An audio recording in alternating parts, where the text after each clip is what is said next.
सिद्धाणम नमो आयर्याणम नमो उज्जायणम नमो लोए सब्ब साहूणम एसो पंजन मुकारो सब्ब पावपणासनो मंगलाणम च सब्बे सिं परमं हवै मंगलम।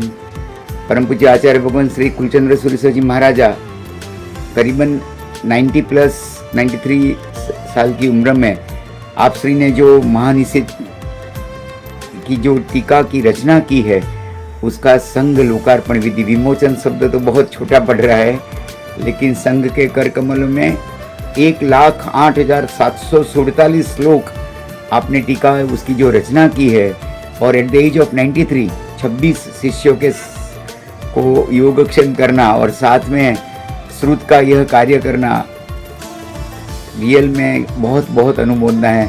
शास्त्र लिखता है कि न ते नरा दुर्गति माप्नुवन्ति न मुक्ताम नैव जड़ स्वभावम न चांदता बुद्धि विहनताम च ये लेखयन्ति ही जिनस्य वाक्यम।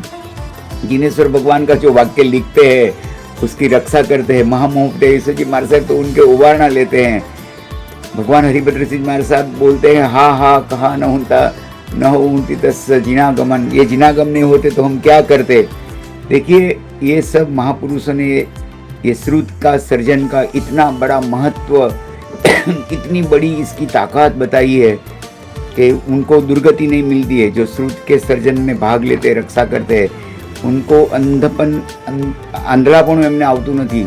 બધિર એટલે મૂકપણું બધિરપણું એમને ક્યારે મૂંગા કે બેરા ન થાય, जड़ स्वभाव वाला न था। ऐसे गुरु भगवंत जो आपने ये कार्य किया है, और वो भी निश्चित सूत्र, मतलब हमारे में जो पर्याय स्थविर जो होते हैं, स्थविर होते हैं तो पर्याय के हिसाब से होते हैं, ज्ञान के हिसाब से होते हैं और वही के हिसाब से भी होते हैं।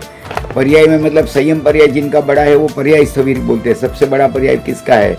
लेकिन ज्ञान स्थविर में जगन्य, मध्यम और उत्कृष्ट 3 भाग बताए हैं।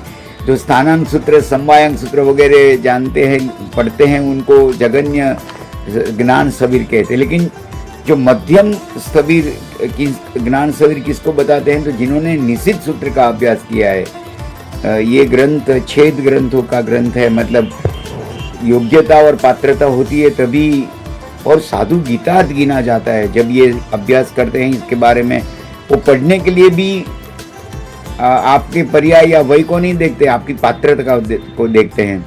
और उत्कृष्ट ज्ञान स्थविर कौन है कि उस समय जो अवेलेबल स्रोत है वो सब जो जानते हैं उनको उत्कृष्ट ज्ञान स्थविर कहते हैं।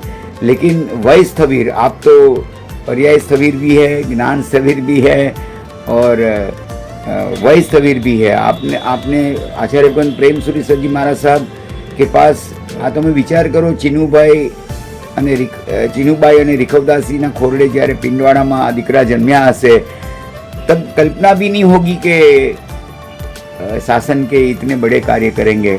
हजारों लोग ये महोत्सव में पधारने वाले हैं।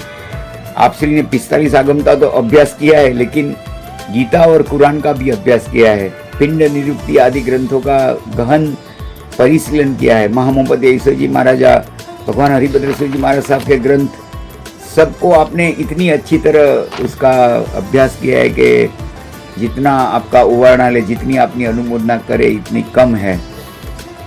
प्रत से बोध की प्राप्ति होती है और प्रतिमा से बोधि की प्राप्ति। बोधि माने सम्यक दर्शन, प्रत से बोध और प्रतिमा से बोधि। आप श्री ने परमात्मा के भी इतने बड़े भक्त हैं, भगवान की भक्ति तो करते हैं, बोधि की तो प्राप्ति करते हैं, लेकिन आप श्री ने प्रत का अध्ययन करके सूरत में ये 28 जनवरी से बहुत बड़ा प्रसंग होने वाला है। मैं आप सभी को निवेदन करता हूँ कि आप यह श्रुत के बहुमान के अंदर जरूर पधारें, क्योंकि ये जो श्रुत है ना उसके आधार पे ही पूरा जिन शासन, इसकी स्थापना, चालना और टिकना श्रुत के आधार पे है। मतलब जब तक मंदिर का एक मॉलिक्यूल रहता है तो वो छठा आरा बैठ नहीं सकता है, वैसे भी श्रुत का एक अक्षर जब तक ये 5वें आरे में रहेगा, छठे आरे श्रुत का अस्तित्व की ताकत बता रहा हूँ आपको, वो नहीं कर सकेंगे। धन्य हो जो ये महापुरुष को। 28 जनवरी को पंचदा प्रभु भक्ति है, दोपहर को बहनों की पूजा है, शाम को सदगुरु के ऊपर प्रकाश भाई, मनीष भाई आदि बहुत अच्छा विवेचन करेंगे। 29 तारीख को श्रुत सर्जन के 500 सदगुरु भगवान ने क्या क्या किया आज तक, जैनम भाई, विराज भाई वगैरह, और शाम को ऋषभ भाई बारोट वगैरह बहुत अच्छा कार्यक्रम देंगे। 30 तारीख को 45 आगम की पूजा है। संकेत भाई, रात को सोहम भाई जैन हैं। 31 तारीख को ये निश्चित सूत्र की बहुमान यात्रा है, जिसमें हम हाजिर भी रहते हैं ना, तो हमारा बड़ा श्रुत ज्ञान और ज्ञानी उनकी जितनी भी हम अनुमोदना करें, हमारे ज्ञानावर्णीय कर्म का क्षय होता है। और 1 फरवरी को सूरत में बहुत ही बड़ा ये ज्ञान ज्योति महामहोत्सव है। आप सभी को हमारी विनंती है कि ऐसे गुरु भगवत श्रुत ज्ञान ज्योति महामहोत्सव में आप जरूर पधारें और ये गुरु भगवान की अनुमोदना करिए। यही एक मंगल शुभकामना है। धन्यवाद, प्रणाम। जिनका विरुद्ध कुछ भी प्ररूपणा हुई है तो मिच्छामि दुक्कडम। श्री जीतूभाई पंडित जी भी आने वाले हैं। हमको भी मौका मिला है ये अभिवादन करने का। 31 तारीख को 30 तारीख को जीतूभाई पंडित जी पधारेंगे सुबह के कार्यक्रम में 9 से 12 में। आप जरूर पधारिए। हमारा सौभाग्य है कि हमको ये प्रसंग में हाजिर रहने का एक सौभाग्य प्राप्त हुआ है। धन्यवाद, प्रणाम। मिच्छामि दुक्कडम। जिनका विरुद्ध कई पण प्ररूपणा थई होय तो मिच्छामि दुक्कडम।